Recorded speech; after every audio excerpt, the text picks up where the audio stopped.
Tell the woman we're going. Bill Jamison had always been best friends with Jerry Roberts. The two grew up in the South area near the old fairgrounds, went through grade school and junior high together, and then on to Eisenhower, where they took as many of the same teachers as they could imagine, wore each other's shirts and sweaters and packed pants, and dated and banged the same girls, whichever came up, as a matter of course. Sometimes they took jobs together, swamping pitches, picking cherries, straining hops, anything they could do that paid a little and where there was no boss to get on your ass. And then they bought a car together. The summer before their senior year, they chipped in and bought a red 55 Plymouth for $325. They shared it. It worked out fine. But Jerry got married before the end of the first semester and dropped out of school to work steady at Robbie's Mart. As for Bill, he dated a go-to. Carol was her name, and she went just fine with Jerry, and Bill went over there every chance he got. It made him feel older, having married friends. He'd go over there for lunch or for supper, and they'd listen to Elvis or to Bill Haley and the Comets. But sometimes Carol and Jerry would start making out right with Bill still there, and he'd had to get up and excuse himself and take a walk to Dazon's service station to get some coke because there was only one bed in the apartment, a hideaway that came down in the living room. Or sometimes Jerry and Carol would head off to the bathroom and Bill would have to move to the kitchen and pretend to be interested in the cupboards and the refrigerator and not trying to listen. So he stopped going over so much. Then June, he graduated, took a job at the Daringgold plant, and joined the National Guard. In the year he had a milk route of his own and was going steady with Linda. So Bill and Linda would go over to Jerry and Carol's, drink beer and listen to records. Carol and Linda got along fine, but Bill was flattered when Carol said that, confidentially, Linda was a real person. Jerry liked Linda too.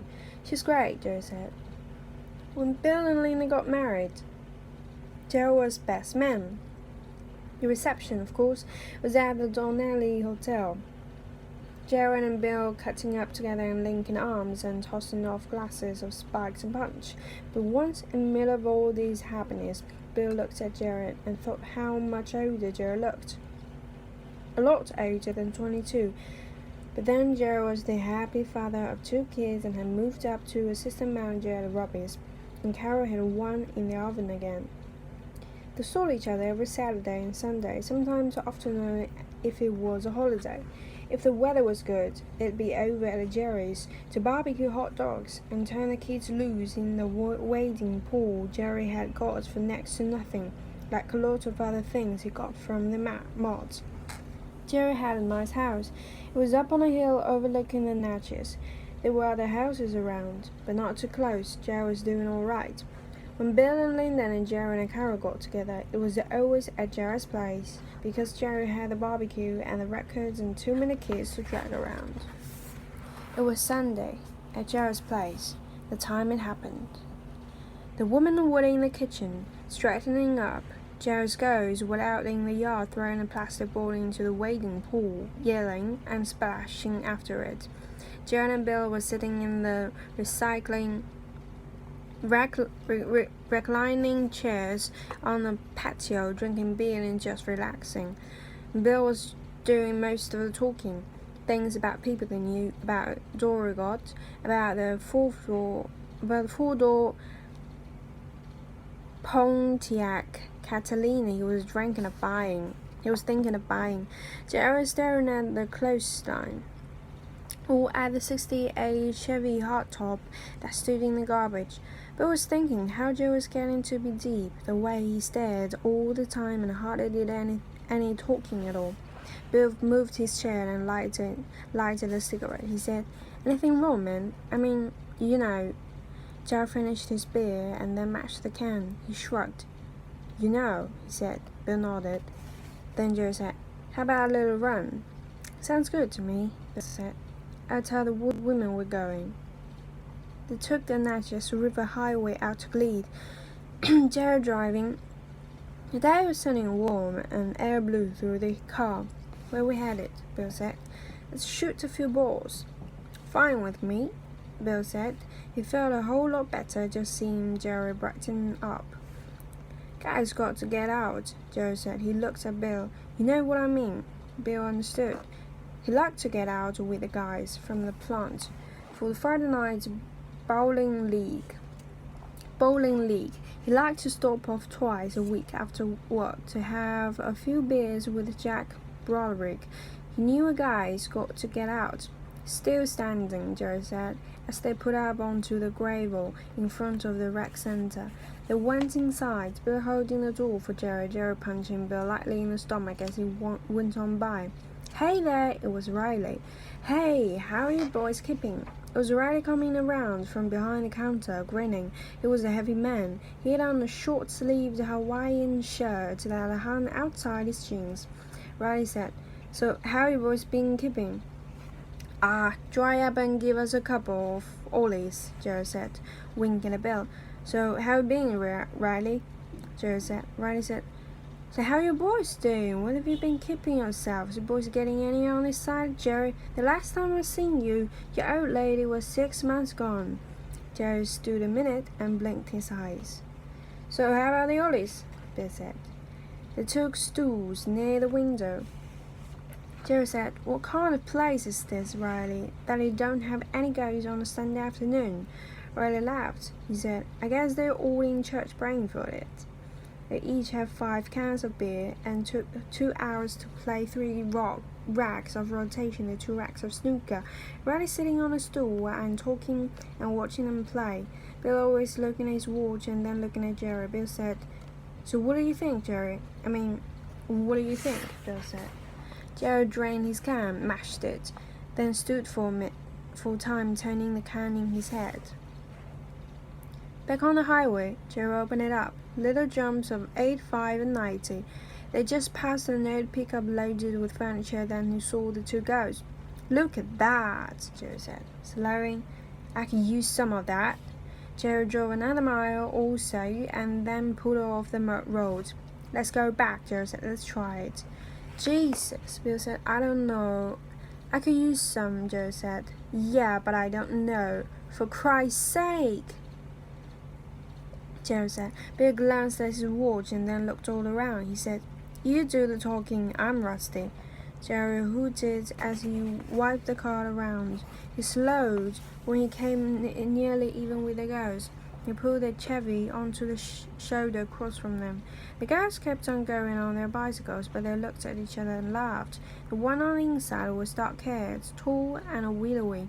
The other was light-haired and smaller. They both wore shorts and halters. Bitches, Jerry said. He waited for the cars to pass so he could put a U. I'll take the brunette, he said. The little one's yours. Bill moved his back against the front seat and touched the bridge of his sunglasses. They're not going to do anything, Bill said. They're going to be on your side, Jerry said. He put across the road and drove back. Get ready, Jerry said. Hi, Bill said as the girls bicycled up. My name's Bill, Bill said. That's nice, the brunette said. Where are you going? Bill said. The girls didn't answer. The little one laughed. They kept bicycling and Jerry kept driving. Oh, come on now. Where are you going? Bill said. No place, the little one said. Where's no place? Bill said. Wouldn't you like to know? The little one said. I told you my name, Bill said. What's yours? My friend's Jerry, Bill said. The girls looked at each other and laughed. A car came up from behind. The driver hit his horn. Cram it, Jerry shouted. He pulled off a little and let the car go around. Then he put back up alongside the girls. Bill said, We'll give you a lift. We'll take you where you want. That's a promise. You must be tired of riding those bicycles. You look tired. Too much exercise isn't good for a person, especially girls. The girls laughed. You see, Bill said. Now tell us your names. I'm Barbara. She's Sharon, the little one said. All right, Jerry said. Now find out where they're going. Where are you guys going? Bill said. Bob? She laughed. No place, she said. Just down the road. Where down the road? Do you want me to tell them? She said to the other girl. I don't care, the other girl said. It doesn't make any difference, she said. I'm not going to go any place with anybody anyway, the one on the Sharon said. Where are you going? Bill said. Are you going to Picture Rock? The girls laughed. That's where they're going, Jerry said. He fed the cherry gas and put up off onto the shoulder so that the girls had to come by on his side. Don't be that way, Jerry said. He said. Come on, he said. We're all introduced. The girls just rode on by. I won't bite you, Jerry shouted. The brunette glanced back. It seemed to Jerry she was looking at him in the right kind of way, but with a girl he could never be sure.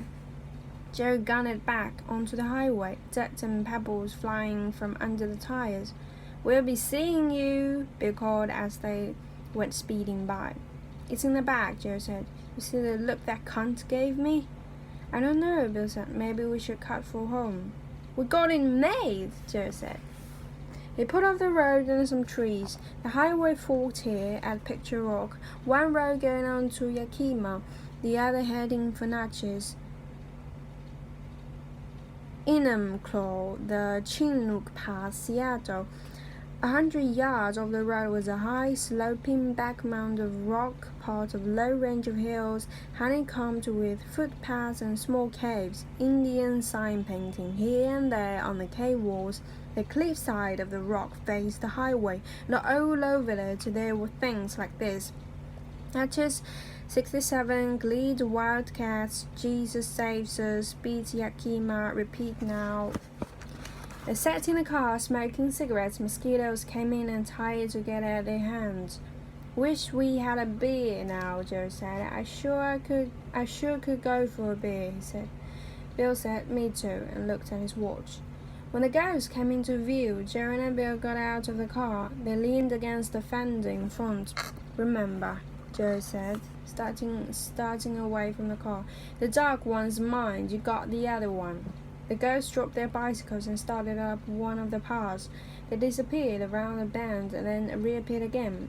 A little higher up, they were standing there and looking down. What are you guys following us for? The brunette called down. Jerry just started up the path. The girls turned away and went off again at a trot. Jerry and Bill kept climbing at a walking pace.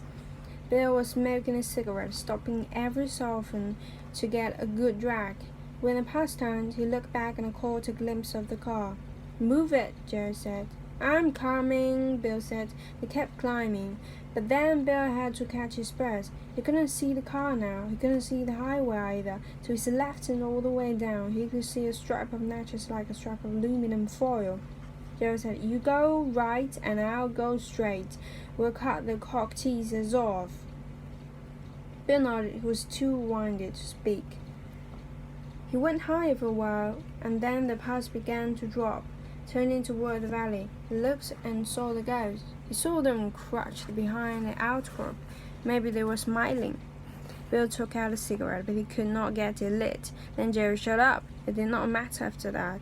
Bill had just wanted to fuck, or even to see them naked. On the other hand, it was okay with him if it didn't work out. He never knew what Jerry wanted, but it started and ended with a rock. Jerry used the same rock on both goes, first on the girl called Sharon and then on the one that was supposed to be Bill's.